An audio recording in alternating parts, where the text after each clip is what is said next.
تازہ ترین خبروں کے اوپر جلدی اور ان ڈیپتھ تجزیے ہم آپ کے سامنے رکھیں گے۔ اسرائیل نے فلوٹیلا کے اوپر حملہ کیا، ایک اور فلوٹیلا، اس کے اب جو چلانے والے ہیں اس کے قبضے میں ہیں، انہوں نے اس کو گرفتار کیا۔ اس کے اندر ہمارے ساتھ ایدھی بھی موجود ہیں جو عبدالستار ایدھی کے پوتے ہیں۔ ہم آپ کے ساتھ ملاقات کروائیں گے فیصل ایدھی کی جو ان کے والد ہیں، اور ان کے تاثرات ہم آپ سے شیئر کریں گے۔ جو معاملہ ہے اسرائیل کی خون ریزی کا اور جنگی جنون کا، وہ اپنی جگہ پر قائم ہے۔ ایک عکس فلوٹیلا پر حملے کی صورت میں آپ کے سامنے آیا، دوسرا عکس ڈونلڈ ٹرمپ امریکی صدر کی طرف سے جو مختلف قسم کے ٹویٹس آ رہے ہیں اس حوالے سے سامنے آیا ہے۔ کہہ رہے تھے کہ آج ایران کے اوپر میں نے حملہ کرنا تھا، مؤخر کر دیا کیونکہ مجھ سے بہت سارے لوگوں نے درخواست کی حملہ کسی وقت میں کر سکتا ہوں، لیکن یہ بھی امید کر رہا ہوں کہ جلدی ڈیل ہو جائے گی، جلدی ڈیل نہیں ہوئی تو میں حملہ کر دوں گا۔ تو حملہ ڈیل ہمارے پاس کیٹلین ڈورنبوس موجود ہوں گی جنہوں نے براہ راست ڈونلڈ ٹرمپ سے آج پھر بات کی۔ ناظرین، ہم آپ کو واشنگٹن لیے چلے ہیں جہاں پر ہمارے پاس کیٹلین ڈورنبوس موجود ہیں جو foreign policy national security reporter ہیں نیو یارک پوسٹ کی، اور ان کی مسلسل امریکہ کے صدر ڈونلڈ ٹرمپ سے بات ہوتی رہتی ہے۔ انہوں نے حالیہ بات کی، ان سے ہم جاننا چاہیں گے کہ وہاں پر سوچ کیا ہے۔ Catalan, thank you very much for being with us. You're always very kind with your time. So you had another interface with the president. What's the latest? We are again getting different kind of signals. Yes, we can have a deal, or we may attack them, hit them hard again. Which way is the White House swinging? You know, the president, I think, summed it up really well in our call yesterday. He said there's a lot of things happening, and that is certainly clear from all of us, whether or not you have contact with the president. So yesterday, he seemed very much cautious to give me much of a statement because he was still planning out at that time attacks on Pakistan that would happen actually today here on as we're facing it now. That plan had since changed between the hours from which I spoke to him and that afternoon when he came out. He actually said that the Gulf states, particularly Saudi Arabia, UAE, Qatar, had come to him and said, we think we're close to a plan that can go forward to continue peace talks with Pakistan. Please hold off on those strikes.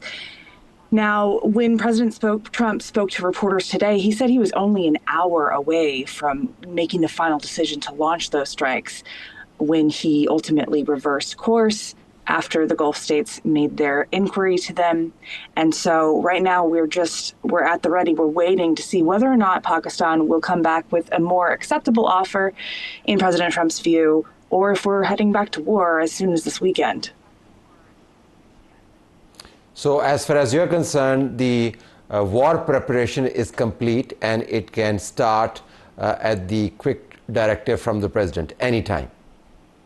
That's absolutely what I'm saying. And I just watched the head of CENTCOM, the commander, tell Congress today that he described it as being in a three-point stance, almost as if you would in American football, ready to go, ready to launch a strike if and when the president does give that command. And at the same time, Kathleen, we're also hearing that there is some flexibility shown by the American side, at least that's what we are getting from the Iranian press. One, for instance, that instead of talking about zero enrichment, now we're talking about having no nuclear weapon. I mean, you can enrich uranium, obviously, but you don't at the same time have to build a weapon. The other is partial release of Iranian assets, a possibility. Is that what you're getting from where you are, or is it just Iranian construct on things? Yeah, I think you rightly point out that that's coming from Iranian media, which you can never trust wholly what one or another government is completely saying. But I will say that I think that Americans are willing to hold a discussion if Iran is willing to make a movement in any direction. I can't speak to exactly what concessions the U.S. was willing to make. President Trump made very clear to me yesterday that he just wasn't in a mood at all to make any concessions, even after he had said this weekend that he was open to possibly a moratorium of 20 years on nuclear enrichment. That was the first time he had said that in weeks of this war. And so really, I mean, I don't think we're going to get anywhere until Iran can come up with a plan that shows any movement towards a negotiation. If you look at what was laid out just today by Iran, that list of demands has not changed since even before this ceasefire started. So really, again, we are in this never-ending Groundhog Day of we wake up, we don't know if we're going back to war. Everybody's very tense, but we have to stay on our jobs, and it's up to me and you to keep everybody informed.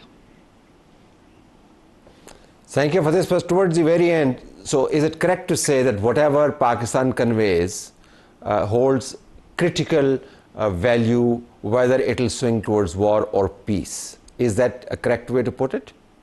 Yeah, I think that's a great way to put it. I think that the president takes Pakistan's input incredibly seriously. He really does believe in their power to break a deal. That's ultimately what President Trump wants. However, at the end of the day, that decision will lay with President Trump. And I think if President Trump does go ahead and launch a war, I wouldn't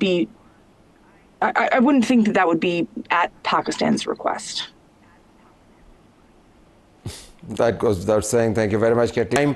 नाज़रीन, आप latest बात सुन रहे थे। Catelyn डोर्नबर्ग कह रही हैं कि उनका अमेरिकी सदर के साथ जो इंटरेक्शन हुआ उसके अंदर उन्होंने बताया कि वो 1 घंटा दूर थे। कैटलीन के मुताबिक जो डोनाल्ड ट्रंप ने उनको बताया 1 घंटा दूर थे जंग की सूरत हाल को स्क्रीन पर देखने से, जब सऊदी अरब की तरफ से और दूसरे ममालिक की तरफ से उनके सामने रिक्वेस्ट आई। और अब जो पाकिस्तान बताएगा या बता चुका है अमेरिका को, वो डिटर्मिन करेगा कि अब जंग होगी या बातचीत आगे बढ़ेगी। तो जो मोहसिन नकवी साहब का टूर था ईरान का, वो बहुत ही क्रिटिकल है, तो ये हमें बता रही थी।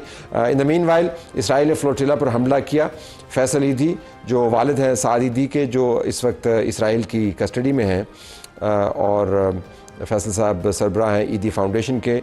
अब्दुस्तार ईदी की फाउंडेशन किसी तारफ़ की मोहताज नहीं है, उन्होंने हमें ज्वाइन किया। फैसल साहब बहुत शुक्रिया, आपने हमें ज्वाइन किया। पहले तो ये बताइएगा कि आपके पास कोई अपडेट है साद ईदी और दूसरे लोगों के हवाले से? अमूमन वैसे इसराइल के कब्ज़े में जब लोग होते हैं तो ख़बर कम ही आती है, मेरा तजर्बा तो यही है, but you may have different perspective. जी बताइएगा, लेटेस्ट क्या है? जी तलत भाई, बिल्कुल शुक्रिया आपने मुझे बुलाया। सो मुझे अभी थोड़ी देर पहले मेरी फैमिली की तरफ से ये इत्ला आई थी कि कोई प्रेस रिलीज़ जारी हुई है फ्लोटिला, इंटरनेशनल फ्लोटिला की तरफ से, कि सैकड़ों लोगों को इस वक्त इज़राइली फोर्सेस जो हैं वो फ़लस्तीन की कोई ऐश दूत करके पोर्ट है वहाँ पे लेके जा रहे हैं।